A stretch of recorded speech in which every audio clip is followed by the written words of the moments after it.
ओम नमः शिवाय। एस्ट्रो तक पर जुड़े हुए सभी दर्शकों का बहुत बहुत स्वागत है।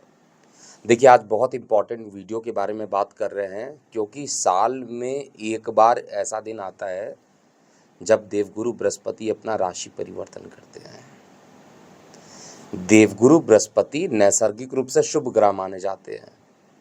कुंडली के दूसरे, पांचवें, नौवें, 10वें और एकादश भाव के कारक माने जाते हैं और नैसर्गिक रूप से शुभ ग्रह हैं। और देवों के जितने भी ग्रह होते हैं उन सभी के देवता माने जाते हैं।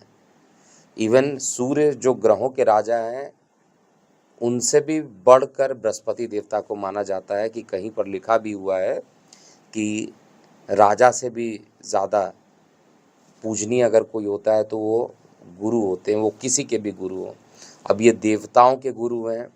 सूर्य, मंगल, चंद्र, जितने भी नवग्रह हैं सभी के ये देवता बन जाते हैं। राहु केतु हालांकि दैत्य हैं, शैडो प्लैनेट है, उसकी बात भी हम लोग इसमें इंक्लूड करेंगे। लेकिन जितने भी देवता वाले प्लैनेट हैं उन सभी के ये गुरु माने जाते हैं। और गुरु इस बार जो है राशि परिवर्तन कर रहे हैं 1 मई 2024 को। नक्षत्र रहेगा कृतिका नक्षत्र और सीधा 12 अगस्त एक ऐसा डेट आएगा जब ये अपना नक्षत्र परिवर्तन करके रोहिणी नक्षत्र में चले जाएंगे। और रोहिणी नक्षत्र जो है वो चंद्रमा का नक्षत्र है। चंद्रमा के नक्षत्र में बृहस्पति को बहुत आनंद मिलता है। हालांकि ज़ोडियक देखा जाएगा साइन तो शुक्र की राशि, यानी राशि वाइज देखा जाए तो ये शुक्र की राशि है। और शुक्र की जो राशि होती है उसमें बृहस्पति देवता के लिए शुक्र शत्रु हैं, लेकिन शुक्र के लिए देखा जाए तो बृहस्पति न्यूट्रल माने जाते हैं। इसी तरीके से बृहस्पति देवता जो है बुध को भी शत्रु मानते हैं, लेकिन बुध देवता बृहस्पति को कहते हैं कि वो न्यूट्रल है। तो देवता से किसी की भी दुश्मनी डायरेक्टली नहीं है। मतलब मैं बात कर रहा हूँ बुध और शुक्र के बारे में। ना ही बुध बृहस्पति को शत्रु मानते हैं, ना ही शुक्र बृहस्पति को शत्रु मानते हैं, मित्र भी नहीं मानते हैं, उदासीनता के तरीके से देखते हैं। 20 अगस्त को मृगशिरा मंगल के नक्षत्र में बृहस्पति का राशि नक्षत्र परिवर्तन होगा। और उसके बाद 9 अक्टूबर एक ऐसा डेट आ रहा है जहाँ पर बृहस्पति देवता वक्री हो जाएंगे, पीछे चलने लगेंगे, रहेंगे वृषभ में ही और वहीं पर वक्री हो जाएंगे। और 28 नवंबर को ये फिर रोहिणी नक्षत्र में पहुंच जाएंगे, फिर मार्गी होंगे और फिर अंत में 14 मई 2025 को ये अपना राशि परिवर्तन करके मिथुन में चले जाएंगे।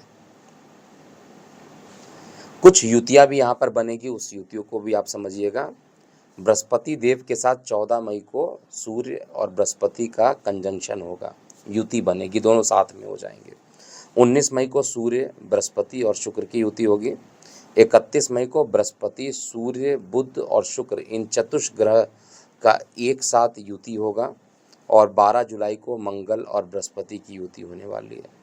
13 अक्टूबर को बृहस्पति शुक्र का समसप्तक योग बनेगा और 29 मार्च 2025 को मंगल अपने नीच राशि में रहेंगे। इन सभी चीज़ों को देखकर कुछ पॉइंट ज़रूर यहाँ पे निष्कर्ष निकालना चाहिए। केवल ऐसा नहीं कि बृहस्पति को आप ये आधार मान लीजिए कि वृषभ में और उसके हिसाब से प्रेडिक्शन दे दीजिए। बाकी जो भी ग्रह चेंज कर रहे हैं उसके रिस्पेक्ट में भी जो चेंज होगा उसको भी हमें देखना बहुत ज़्यादा इम्पॉर्टेंट है। तो चलिए प्रारंभ करते हैं, कन्या लग्न की बात करते हैं। देखिए, कन्या लग्न में बेसिकली कहा जाए, कन्या लग्न में बृहस्पति देव को सुख स्थान और सप्तम स्थान यानी 4th और 7th हाउस का लॉर्ड बनाया गया है। इस घर के मालिक हैं और खुद भाग्य में जा रहे हैं। कन्या लग्न को मैंने मॉनिटर किया है पिछले 6 महीने से। बहुत ज़्यादा परेशानियां हो रही थी, कुछ ना कुछ परेशानियां लगी रह रही थी कन्या लग्न में, क्योंकि बृहस्पति देव अष्टम में चले गए तो अष्टम में बृहस्पति देव जाएंगे तो परेशानी तो डेवलप करना ही है। शनि की भी नीच दृष्टि अष्टम पे पड़ रही थी। लेकिन अब कन्या लग्न में बेसिकली क्या हो रहा है, बृहस्पति देवता अष्टम से एटलीस्ट निकल जा रहे हैं। शनि की नीच दृष्टि कंटिन्यू रहेगी, वो ठीक है, जो कि अब 29 मार्च 2025 में खत्म होगी शनि की नीच दृष्टि आयु स्थान पे। तो गूढ़ रहस्य में अभी भी आपको रिसर्च डेवलपमेंट में बहुत ज़्यादा सफलता नहीं मिलेगा, लेकिन भाग्य साथ देने वाला है। भूमि, वाहन, मकान का सुख मिलेगा। और बृहस्पति यहाँ से बैठ के आपके लग्न को देखेंगे तो आपका नेम फेम बढ़ना, आपकी जो पर्सनालिटी है वो पहले से अच्छी होगी। और साथ में बृहस्पति देवता क्योंकि पराक्रम को देखेंगे, छोटे भाई बहनों का ग्रोथ होगा, आपका भी नेम फेम यहाँ पर बढ़ने वाला है।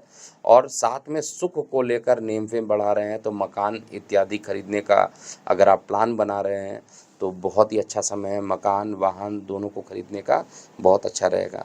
माता के स्वास्थ्य में भी परेशानी थी तो अब वो परेशानी थोड़ी कम होती हुई दिख रही है, लेकिन भोग इच्छा आपकी जो है प्रबल होगी। बृहस्पति की नीच दृष्टि आपके प्रेम प्रसंग पे पड़ेगी, तो गलत, बृहस्पति कभी गलत तो होते नहीं हैं, लेकिन नीच दृष्टि अगर पड़ रही है बृहस्पति की तो यहाँ पर जो प्रेम प्रसंग रहेंगे उसमें कई प्रकार के टकराव आएंगे या गलत डिसीजन आपका हो सकता है।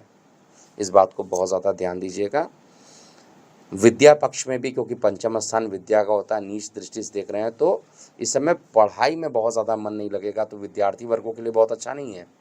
लेकिन बाकी अगर आप लगातार मेहनत करते हैं, विद्यार्थी वर्ग हैं, थोड़ा बृहस्पति से रिलेटेड कुछ उपाय कर लेते हैं तो आपको रिजल्ट अच्छा मिलेगा।